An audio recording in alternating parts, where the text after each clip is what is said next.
Vamos a hablar hoy de un rato de los derechos reales sobre las cosas ajenas.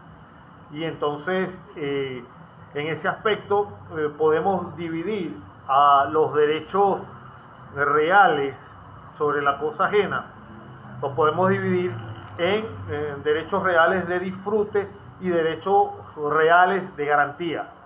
Repito, como también accidental, yo les había preparado unas láminas nuevamente pensando que me iba a poder conectar de la computadora y tampoco la dejé en la oficina donde estaba. Entonces, repito entonces, por si alguien quiere tomar nota, de todas maneras yo me comprometo a subirle las láminas también.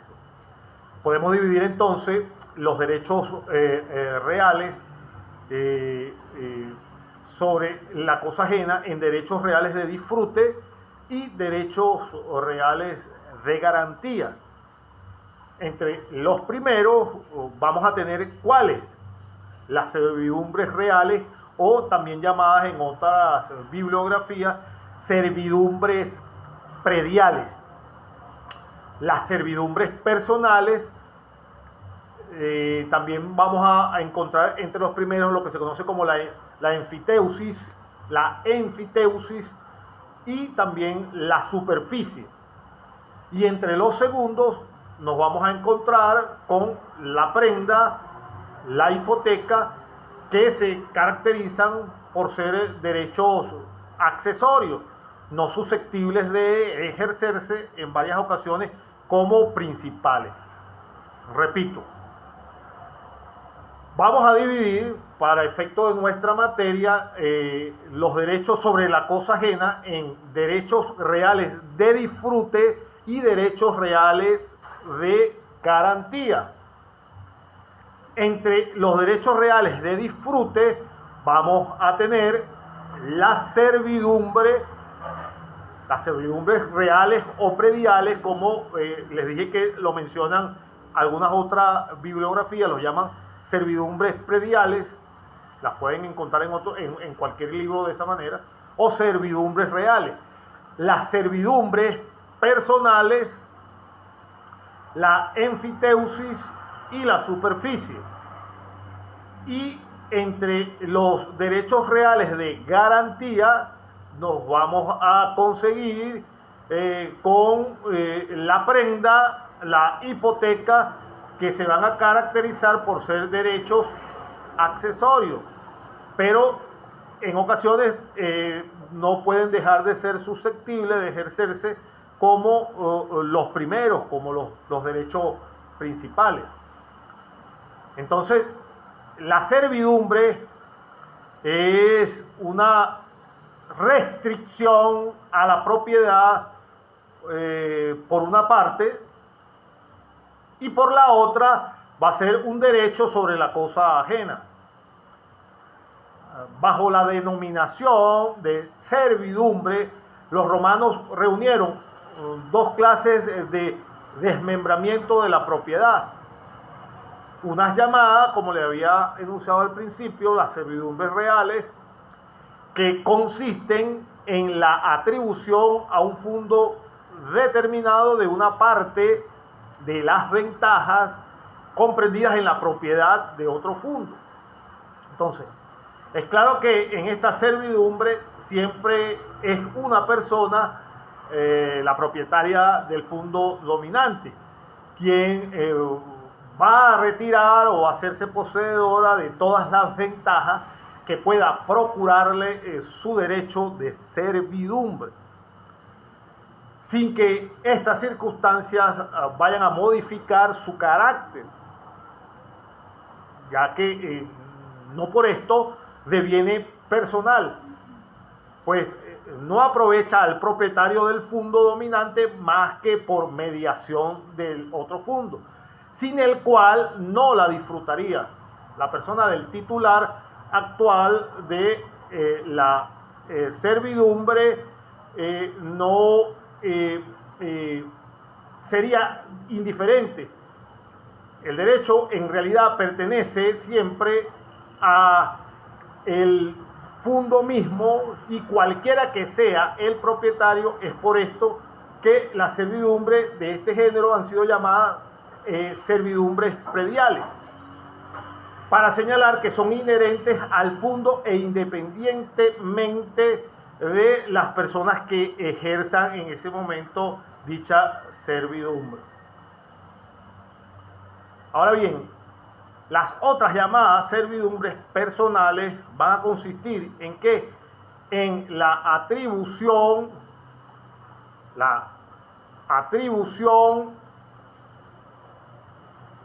de que va a consistir en que una persona determinada de una parte de las ventajas comprendidas en la propiedad de un mueble o de un inmueble están establecidas sobre una cosa, pero ¿en qué? En beneficio y en consideración de también una misma persona determinada, quien la aprovecha con la exclusión de las demás. Entonces, es por eso que estas servidumbres se van a denominar servidumbres personales.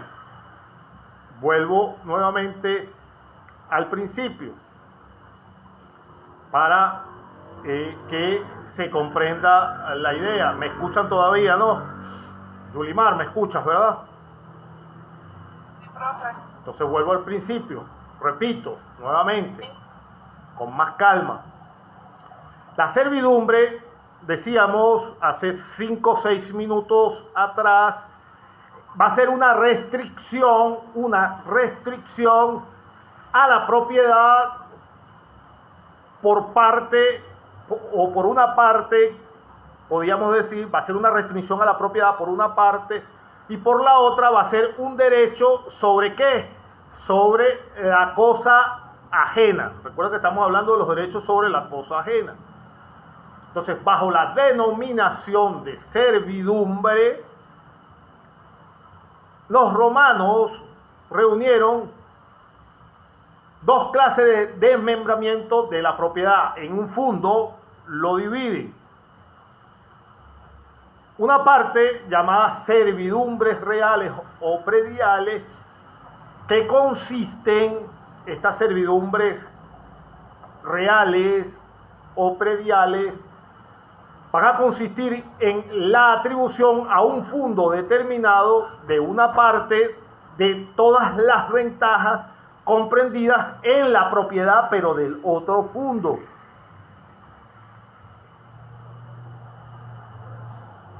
Entonces va a ser claro que en esta servidumbre siempre va a ser una persona la propietaria del fondo dominante. Un fondo se va a hacer de las ventajas del otro que tiene conexo a su lado. Esa persona o propietaria dominante del fondo va a ser quien retirará todas las ventajas que puedan procurarle su derecho al ser otorgada dicha servidumbre, sin que esta circunstancia modifique nunca el carácter del fondo como tal, que no por esto deviene personal, pues no aprovecha al propietario del fondo dominante más que por mediación del fondo que tiene colindante, sin el cual, si no tuviese el fondo colindante, no podría disfrutarla la persona del titular actual de la servidumbre. Recuérdense que estamos hablando del derecho real a la cosa ajena. En tal sentido, el derecho en realidad va a pertenecer al fondo mismo, cualquiera que sea el propietario. Es por esto que las servidumbres de este género han sido llamadas servidumbres prediales, es decir, un fondo que está en condiciones de abandono por causa que su propietario no se encuentra, no se localiza, y un fondo que está al lado. Esta persona, por el simple hecho de poseer el fondo que está conexo a el que se está cayendo en el modo de servidumbre, por el simple hecho de ser el dueño de esta parte del fondo que sí mantiene en propiedad y en pleno uso de las atribuciones de la posesión y el goce de su propiedad, va a hacerse beneficiario de los frutos que provengan de la servidumbre por el simple hecho de tener el fundo al lado. Ahora bien, en cuanto a la segunda, la otra, llamada servidumbres personales, van a consistir en la atribución también, por supuesto, a una persona determinada de una parte de las ventajas comprendidas en cuanto a qué, en cuanto a la propiedad de un mueble o de un inmueble, y estas ventajas van a estar establecidas sobre una cosa, pero en beneficio y en consideración de una persona determinada, como ya hemos dicho, quien la va a aprovechar con exclusión de las demás. Es por eso que estas servidumbres se denominan servidumbres personales. Entonces, aplicando lo expuesto, podemos establecer, como siempre hemos dividido nuestra clase de manera sencilla, y en la mayoría de los textos que ustedes pueden consultar siempre se divide de manera sencilla para uno entender mejor y de manera más rápida todo el complemento del derecho romano. Vamos a hablar de los caracteres y principios generales de la servidumbre. Y entonces, para ampliar con nuestra abertura de nuestra clase, para ampliar un poco más lo expuesto, podemos hacer las siguientes proposiciones, de acuerdo a la bibliografía que uno siempre consulta. Número 1.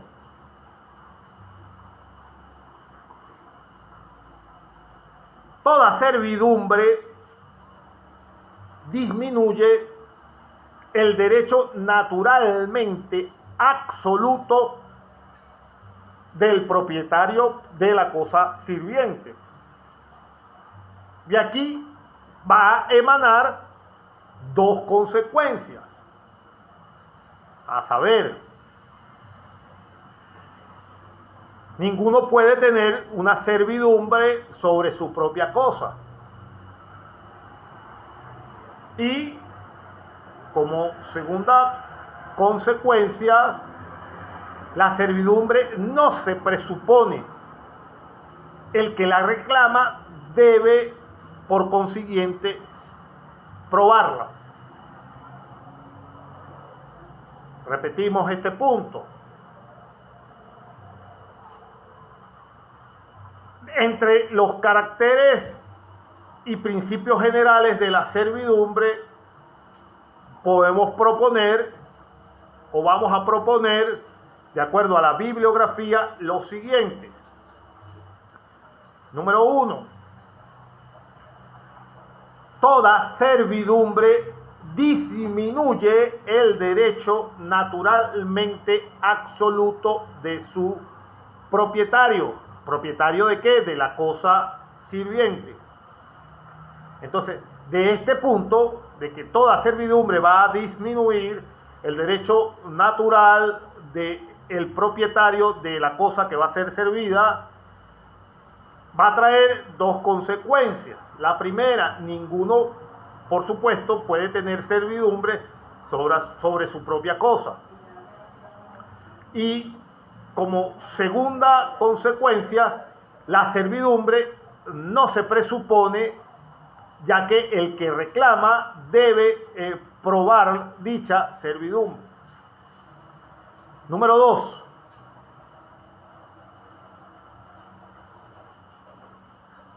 La servidumbre no va a constituir, o no se va a constituir, en una simple disminución de los derechos de un propietario. Debe ser, por supuesto, o debe aprovechar a un tercero. Entonces, cuando las servidumbres de un propietario deba aprovechar a un tercero, cuando las servidumbres no son útiles ni para las personas ni para los predios, porque los vecinos no tienen ningún interés en ellas. O sea, van a carecer de valor. Número 3. La servidumbre no podrán conferir ninguna ventaja que no esté naturalmente comprendida en el derecho de propiedad, de donde consiste para el propietario de la cosa sirviente en dejar hacer o en simplemente no hacer nada, pero nunca, jamás va a consistir en hacer, porque la naturaleza del derecho de propiedad es de no imponer a ninguno una obligación activa. No es propio de las servidumbres que alguien haga alguna cosa, sino que alguno tolere o simplemente no haga algo. Como nuestro punto número 4, una vez establecida la servidumbre, va a constituir lo que se denomina una relación definitiva e invariable entre la cosa sirviente y el fundo o la persona a quien le pertenece. Estando dados los dos términos, la relación que los une puede subsistir tanto tiempo como ellos. Pero si uno de los términos desaparece o si llega a cambiar, la relación, por supuesto, va a terminar. De aquí surgen también otras consecuencias, de la número 4. ¿Qué consecuencias van a surgir? Las servidumbres prediales son perpetuas. ¿Por qué? Porque son indefinidas, lo dice nuestro punto número 4. Que una vez establecida, la servidumbre constituye una relación definida e invariable entre la cosa sirviente y el fundo o la persona a quien le va a pertenecer. Y entonces, dados esos dos términos, la relación que los une puede subsistir tanto tiempo como subsistan ambos dos. Entonces, esto hace que las servidumbres prediales sean perpetuas por ser indefinida la duración de los inmuebles. En cambio, las segundas que hemos estudiado, las servidumbres personales, son temporales. ¿Limitadas a qué? Obviamente, van a ser limitadas porque un inmueble, a menos que se destruya o se queme, o lo derrumben, o un terremoto lo desaparezca, es infinito. Pero, obviamente, las personas no son infinitas. Entonces, las servidumbres prediales son perpetuas por ser indefinidas. La duración de los inmuebles, en cambio, las personales van a ser temporales. ¿Por qué? Porque van a estar limitados ¿en qué? En que la vida del titular, por supuesto, en algún momento se va a acabar. Ni la venta del fundo, cuando hablo de la venta del fundo, estoy hablando de la venta del fundo sirviente, ni del dominante, que es aquel que se beneficia con la servidumbre, ni siquiera la venta va a impedir la conservación de la servidumbre, porque los dos términos de la relación siguen permaneciendo.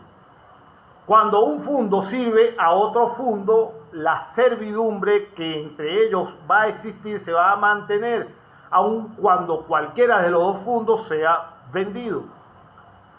Lo mismo ocurre cuando un edificio sirve a un fundo o un fundo a un edificio. Entonces las servidumbres no pueden cederse. El titular de una servidumbre personal no puede darla a un tercero. Y el titular de una servidumbre predial no puede tampoco pasarla a otro predio.